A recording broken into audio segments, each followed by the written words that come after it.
বন্ধুরা ট্যাঙ্কি ফিটিং ও সবাই দেখতে পারে সকাল সকাল 3টাতে কাজ স্টার্ট হয়েছে কেরেঙ্গে বোয়ার রেডিমেড জলের ট্যাঙ্কি দেখতে পারে সবাই কেরেন কেরেঙ্গে আনিয়া ও প্লেট বোয়ার সবাই দেখতে পারে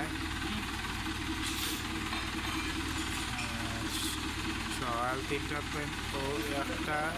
ওখানে আরও ছোটো ছোটো 2টা 3টা প্লেট বুয়া নিয়ে যাওয়া রয়েছে কটা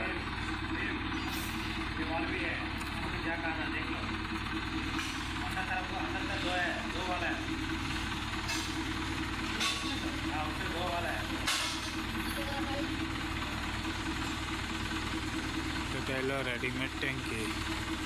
জলের এরকম ট্যাঙ্কি আমি প্রথমবার বানাইতে যাচ্ছি আর কোনোদিন আমি যাচ্ছি